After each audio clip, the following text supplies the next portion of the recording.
ఐగుప్తు నుండి విడుదల పొంది మోషే అరణ్య మార్గంలో ప్రయాణం చేస్తూ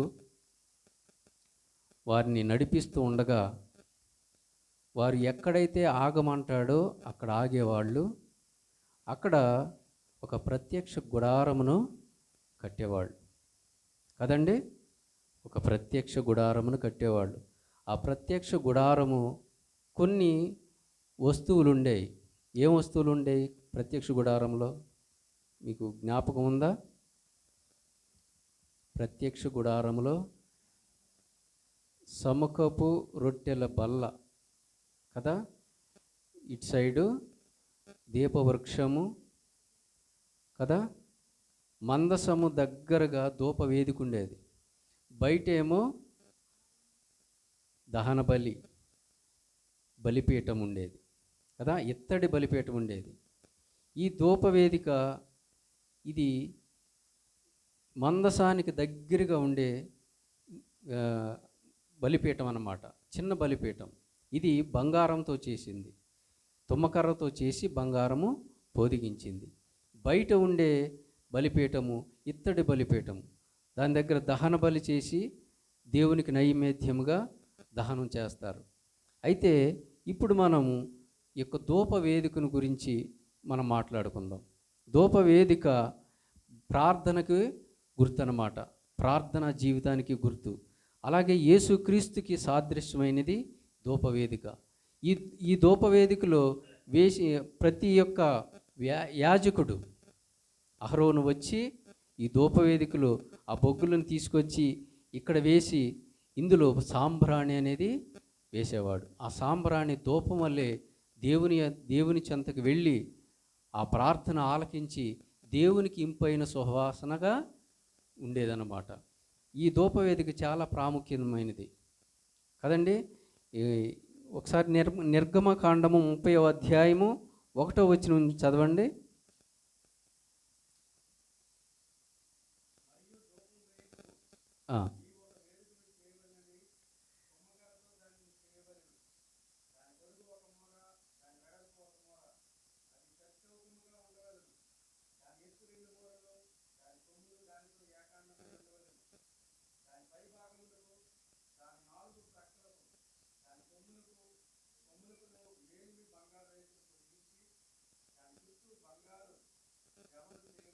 చాలు. ఈ ధూపవేదిక ప్రార్థనకి గుర్తన్నమాట. యేసుక్రీస్తు యొక్క సాదృశ్యంగా ఉన్నది. ఈ యొక్క గుడారంలోని ప్రతి వస్తువు కూడా యేసుక్రీస్తుకు సాదృశ్యంగా మనకి సూచిస్తున్నాయి అన్నమాట. అయితే దావీదు ముసలివాడైపోయినప్పుడు కదా, ఆయన మంచం మీద ఉన్నప్పుడు, అంటే ఆయన వయసు అయిపోయినప్పుడు ఇంకా ఎవరు రాజు కావాలి అని అందరూ అనుకుంటూ ఉండేవాళ్ళు కదా. ఈలోపు ఆదోనియా అనే ఈ యొక్క ఒక కుమారుడు ఆయన ఏం చేశాడంటే తనకు తాను రాజుగా ప్రకటించుకుని ఇజ్రాయేలు ప్రజలందరినీ పోగు చేసి నేనే రాజునని ఊరేగింపు చేస్తూ ఉంటే ఇది దావీదుకి తెలిసింది. దావీదుకి తెలిసినప్పుడు అప్పుడు సొలొమోను రాజుగా ప్రకటించాడు దావీదు. అప్పుడు సొలొమోను ఏం చేశాడంటే ఈ ఆదోనియాని చంపాలని ప్రయత్నం చేసినప్పుడు ఆదోనియా పారిపోయి ప్రత్యక్ష గుడారంలోకి వెళ్ళి, ప్రత్యక్ష గుడారంలో కాకుండా బలిపీఠపు ఆ కొమ్ములను పట్టుకుని అక్కడ ఉంటాడు. ఏది దహన బలిపీఠం కొమ్ములు పట్టుకుని ఉంటాడు, ఇత్తడితో చేసిన బలిపీఠం. అప్పుడు సొలొమోనుకు వర్తమానం పంపిస్తాడు, నన్ను క్షమించమని అడిగితే సొలొమోను క్షమిస్తాడు. అదేవిధంగా దావీదు యొక్క సైనికుల్లో ప్రధాన సైనికుడు యోవాబు, ఆయన కూడా వ్యతిరేకంగా చేసినప్పుడు ఆయన కూడా వచ్చి ప్రత్యక్ష గుడారములో ఈ ధూపవేదిక కొమ్ములు పట్టుకుని అక్కడే ఉంటాడు. అయితే సైనికుడు నువ్వు బయటికి రా అంటే నేను రాను, ఇక్కడే ఉంటాను అంటాడు. ఈ వర్తమానం సొలొమోనుకు పంపించినప్పుడు సొలొమోను అక్కడికక్కడే చంపేసేయమని ఆ సైనికుడికి చెప్తాడు. ఇక్కడ మనం తెలుసుకోవాల్సింది ఏంటంటే, ప్రార్థనా జీవితం లేకుండా పాపక్షమాపణ ఉండదు. అక్కడ బలిపీఠం దగ్గర, ఇత్తడి బలిపీఠం దగ్గర క్షమాపణ దొరికింది, కానీ ఇక్కడ ధూపవేదిక దగ్గర క్షమాపణ లేదు. ఈయన ఎలా ఉన్నాడు? పశ్చాత్తాప హృదయం లేదు. ఆదోనీయకు పశ్చాత్తాపమైన హృదయము ఉన్నది. కాబట్టి అక్కడ చంపివేయమని సొలొమోను ఆజ్ఞ ఇచ్చాడు. కాబట్టి క్షమాపణ దొరికితే ప్రార్థన మనం ఆలకిస్తాడు దేవుడు కదా. మనం పాపం చేసి పాపపు జీవితంతో దేవుని దగ్గరికి వెళ్ళి ప్రార్థన చేస్తే ఆ ప్రార్థన ఆలకించడు కదండి. మీ పాపములు నాకు అడ్డుగా ఉండేవి అంటాడు. ప్రార్థన ఎందుకు ఆలకించట్లేదంటే, మీ పాపములు నాకు అడ్డుగా ఉన్నవి, అందుకే నీ ప్రార్థన దేవుని దగ్గరికి వెళ్ళదు. మన ప్రార్థన ధూపములాగా దేవుని దాని సన్నిధికి చేరాలంటే మన హృదయములో పశ్చాత్తాప హృదయం ఉండాలి, పరిశుద్ధత ఉండాలి. పరిశుద్ధత లేకుండా మన దేవుణ్ణి సమీపించలేము, దేవుని సన్నిధిలో మనం నిలవలేము. అలాగే పాపం చేసిన వాళ్ళందరూ దేవుని సన్నిధిలో నిలవలేరు. అలాగే పాపులు కూడా పరలోక రాజ్యములో ప్రవేశించలేరు. కాబట్టి ఈ ధూపవేదిక అనేది చాలా ప్రాముఖ్యమైన ఆ యొక్క వస్తువు అన్నమాట. అయితే కీర్తనలు 144, 141 అధ్యాయము 2వ వచనం.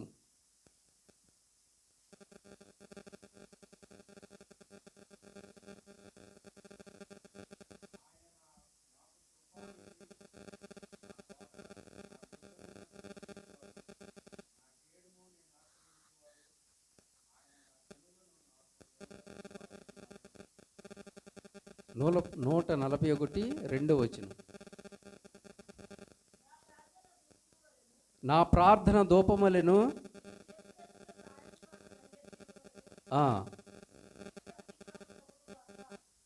చూసారా, మన ప్రార్థన ధూపం వల్లే ఆయన దృష్టికి అంగీకారంగా ఉండాలి.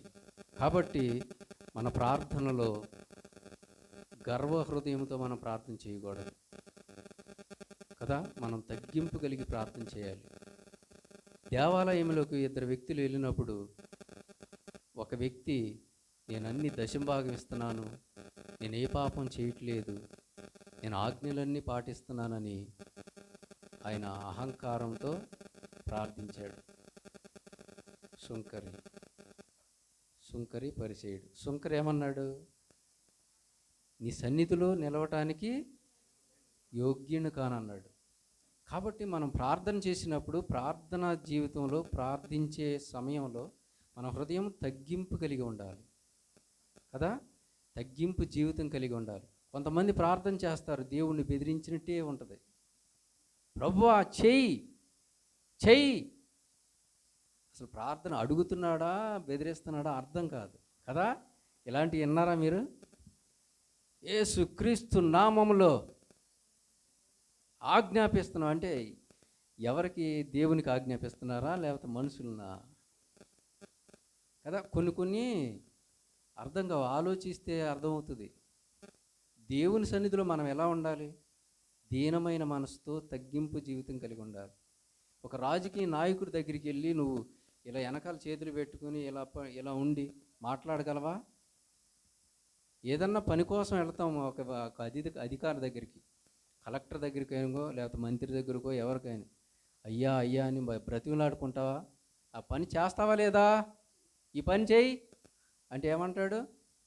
పోరా, ఎవడు నువ్వు, అసలు నన్ను బెదిరిస్తున్నావా?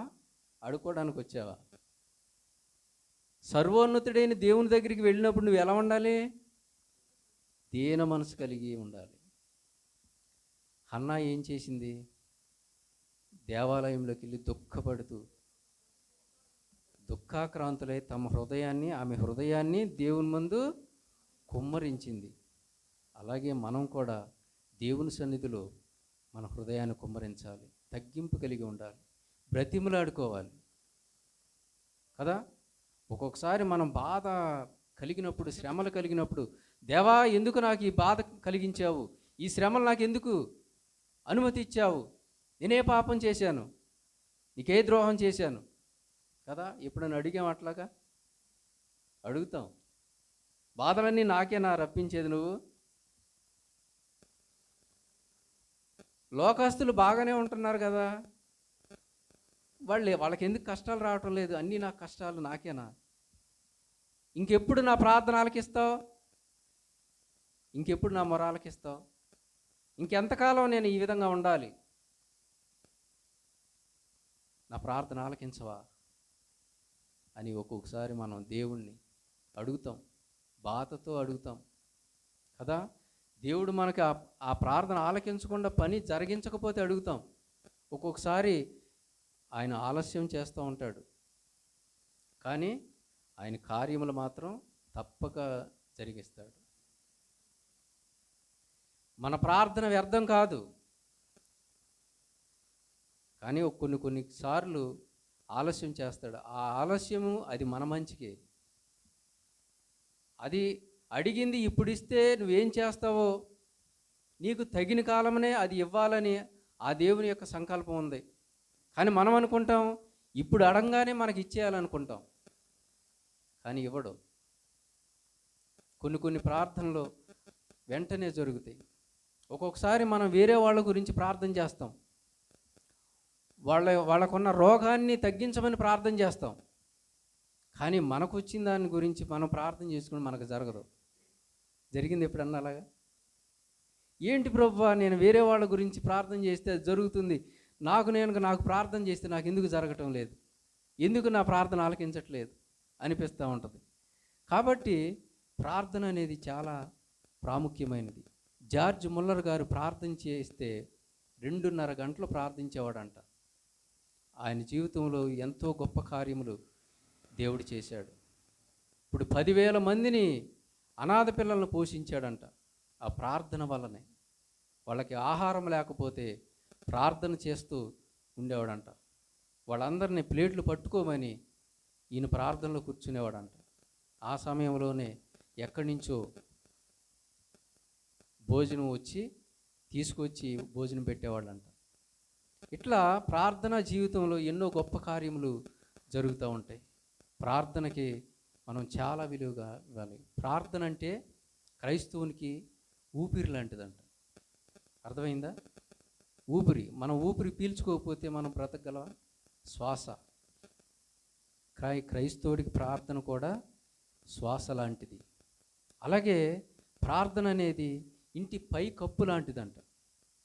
ఇంటి కప్పు లేకపోతే ఎలా ఉంటుంది ఆ ఇల్లు? వర్షం వస్తుంది, ఎండ పడుతుంది, దుమ్ము వస్తుంది, వస్తువులన్నీ పాడైపోతాయి కదండి. మన జీవితంలో కూడా ప్రార్థన లేకపోతే మన హృదయంలోకి అన్నీ ప్రవేశిస్తాయి, లేనిపోయినవన్నీ ప్రవేశిస్తాయి, మనకు లేనిపోయిన తలంపులన్నీ వచ్చేస్తాయి, లోక సంబంధమైన ఆశలు, కోరికలు అవన్నీ మనలోకి రేగుతూ ఉంటాయి ప్రార్థనా జీవితం లేకపోతే. సాతానుడు ఏ విధంగా ప్రవేశిస్తాడో అర్థం కాని పరిస్థితి. మన హృదయంలో ప్రార్థనా జీవితం ఉండాలి. అలాగే వాక్యము కూడా చాలా ప్రాముఖ్యం. మన హృదయంలో వాక్యం లేకపోతే మనం పాపంలో పడిపోతాం. దావీదు అంటున్నాడు, ప్రభువా నేను పాపం చేయకున్నట్లు నీ వాక్యము నా హృదయంలో ఉంచుకొని ఉన్నాను. కాబట్టి మనం ప్రార్థన ఎంత ప్రాముఖ్యంగా చేస్తామో వాక్యము కూడా మన హృదయంలో ఉంచుకోవాలి. కాబట్టి దేవుని యొక్క సన్నిధికి ధూపం వల్లే మన ప్రార్థన చేరుతుందంటాడు. మనం ప్రతిరోజు ప్రార్థన చేయాలి, ప్రతి నిమిషము ప్రార్థన చేయాలి. మనం ఎక్కడున్నా ప్రార్థన చేసుకోవాలి. నువ్వు ఏ పరిస్థితిలో ఉన్నావన్నది కాదు, మనసులో తలుచుకుంటూ ప్రార్థన చేసుకోవాలి. ఒక్కొక్కసారి నేను బండి మీద వెళ్తానే దేవుని స్తుతించుకుంటూ వెళ్తూ ఉంటాను కదా. ఒక్కొక్కసారి మనం ఉపవాస దినాన్ని మనం ప్రత్యేకంగా ఏర్పాటు చేసుకుంటాం, ఉపవాసంతో ప్రార్థన చేస్తాం. ఆ ఉపవాస ప్రార్థనలో దేవునికి ఎంతో ఇష్టమైనవి కదా, మన జీవితాన్ని సరిచేసేవి. కాబట్టి ప్రార్థన చాలా మన జీవితంలో చాలా ప్రాముఖ్యమైనది. యేసుక్రీస్తు కూడా ప్రార్థనా జీవితాన్ని గడిపి దేవునికి అంగీకారంగా, హెబ్రీ పత్రికలో ఉంటుంది, ఆయన శరీరధారిగా ఉన్న దినములలో మహారోదనతోనూ వేదనతోనూ కన్నీళ్లతోనూ ప్రార్థనలతోనూ విజ్ఞాపన చేసి ఆయనకి ఇష్టడుగా దేవునికి అంగీకరింపబడ్డాడంట. చూడండి, ఆయనకి ప్రార్థన ఎందుకు చెప్పండి, ఆయన దేవుడు కదా. కానీ దేవునితో సంబంధాన్ని ఆయన విడిచిపెట్టలేదు. ప్రార్థన ఎందుకు చేసేవాడంటే దేవునితో ఉన్న మనకు సంబంధం. కాబట్టి మనం కూడా దేవునితో మనం సంబంధంగా ఉండాలంటే ప్రార్థన చాలా ముఖ్యమైనది. కాబట్టి యెహోషువ ప్రార్థన చేశాడు, సూర్యచంద్రులు ఆపేశాడు. ప్రార్థన అనేది చాలా గొప్ప కార్యములు జరిగిస్తుంది. అది ఆశ్చర్య కార్యములు జరిగిస్తుంది, ఎవరు చేయలేని కార్యములు జరిగిస్తుంది. అర్థమైందా? అది ఏ మనుష్యుడు చేయలేడు. సూర్యచంద్రులను ఎవరైనా ఆపగలరా? ఆపలేరు. కానీ యెహోషువ ప్రార్థన చేస్తే దేవుడు ఆపేశాడు. అన్ని సమస్తము దేవుని ఆధీనంలో ఉన్నవి. అలాగే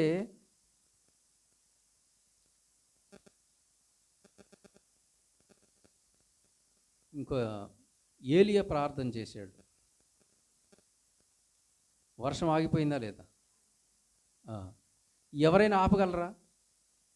ఈ భూమి మీద ఎవరైనా ఆపగలరా? అంటే ప్రార్థన వల్ల అంత గొప్ప కార్యములు జరిగిస్తాయి. అంటే మనుష్యుడు ఆపేయడని కాదు అక్కడ, ఈయన ప్రార్థన దేవుడు ఆలకించాడు. ఇక్కడ ప్రార్థన చేయమని దేవుడే ఆజ్ఞాపించాడు, మళ్ళీ ప్రార్థన చేయమని దేవుడే ఏలీకి ఆజ్ఞాపించాడు. మనం ప్రార్థన చేయాలి. మన జీవితంలో గొప్ప కార్యములు జరిగించాలంటే మన ప్రార్థన చాలా అవసరం. సమూయేలు అంటున్నాడు, మీ నిమిత్తము నేను ప్రార్థించకపోయిన ఎడల నేను పాపము చేసిన వాడనగుదును. పాపం అంటే వ్యభిచారం చేయటమే పాపం కాదు. వ్యభిచారం చేయటము, దొంగ చేయటం, దొంగతనం ఇవే కాదు.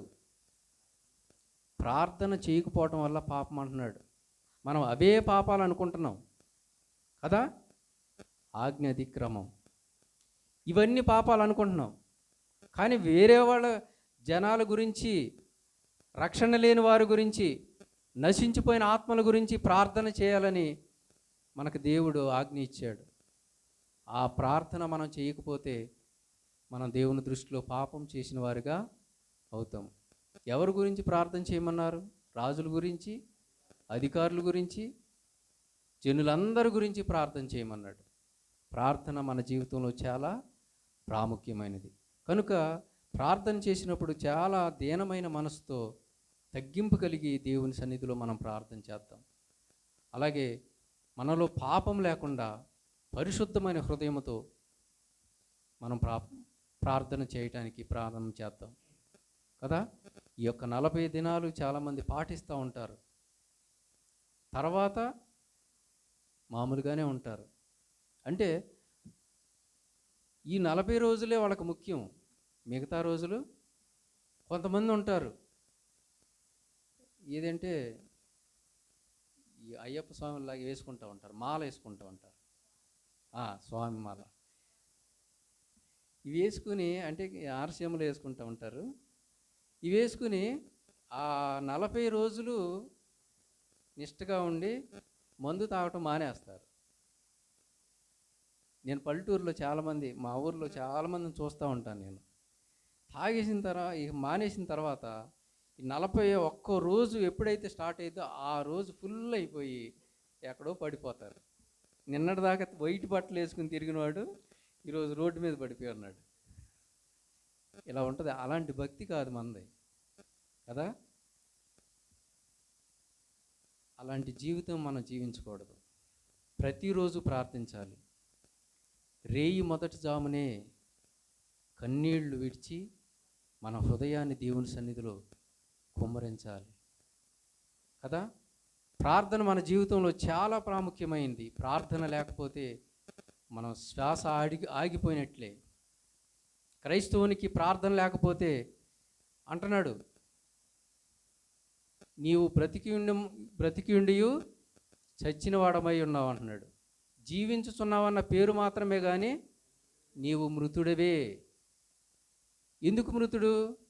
ఈ శరీర సంబంధమైన క్రియలు కార్యములు ఇవి చేస్తున్నావు కాబట్టి ఆత్మలో మనం చనిపోయి ఉన్నాం. ఆత్మలో జీవం లేదు మనకి. పరిశుద్ధాత్మ మనలో లేడు. కాబట్టి ప్రేమని దేవుని పిల్లలారా, ప్రార్థన చేయటానికి మనం ప్రతి దినము ప్రయాసపడదాం. దేవుని యొక్క వాక్యము చదవటానికి మనం అనుదినము ఆయనలో గడపడానికి మనం ప్రయత్నం చేద్దాం. కాబట్టి ప్రేమని దేవుని పిల్లలారా, ప్రార్థన మన జీవితంలో అనేక గొప్ప కార్యములు చేస్తుంది. ఎన్నో రోగాలు, అద్భుత కార్యములు, ఆశ్చర్య కార్యములు దేవుడు మన పక్షంన జరిగిస్తూ ఉంటాడు. చివరిసారిగా ఒక వాక్యం చదువుకుని ముగించుకుందాం. రెండవ దినవృత్త గ్రంథము 7వ అధ్యాయము 15వ వచనము.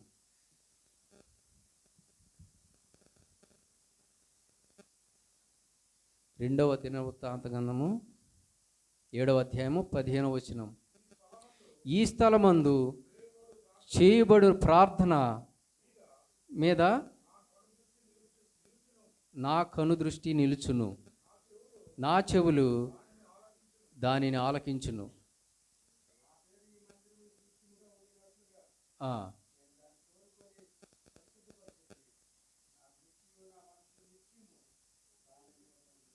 చాలు. ఇది ప్రత్యక్ష గుడారం గురించి దేవుడు మాట్లాడిన మాట. అలాగే ఈ కాలంలో, ఈ మందిరంలో, ఈ స్థలములందు ఆయన ప్రార్థన ఆలకించువాడయే ఉన్నాడు. మనకి ఏ బాధ వచ్చినా, ఏ నష్టం వచ్చినా, ఏ కష్టం వచ్చినా మందిరముకు వచ్చి ప్రార్థించుకుని వెళితే ఆయన ఈ ప్రార్థన ఆలకించి మన పక్షమున కార్యములు చేస్తాడు. కాబట్టి ప్రియమైన దేవుని పిల్లలారా, మన జీవితంలో ఏనాడు కూడా ప్రార్థనకి నిర్లక్ష్యం చేయకుండా ప్రతి దినము ప్రార్థన చేయటానికి మనం ప్రయాసపడదాం. ప్రార్థనలోనే నిత్యము గడపడానికి, ఆయన సన్నిధి మనం నిత్యము వెతకటానికి ప్రయత్నం చేద్దాం. దావీదు 7 మారులు ప్రార్థించేవాడట కదా. దానియేలు 3 సార్లు యెరూషలేము తట్టు తిరిగి ప్రార్థించేవాడట కదా. అలాగే మనం కూడా ప్రతి దినము ఉదయమునే లేచి, ఉదయము, సాయంకాలము, మధ్యాహ్నము, ఏ సమయమందు ఆ సమయమందు మనం ప్రార్థన చేయటానికి ప్రయత్నిద్దాం. దేవుని యొక్క సన్నిధికి సమీపంగా ఉండటానికి మనం ప్రయత్నం చేద్దాం. దేవుడి వాక్యం దీవించును గాక.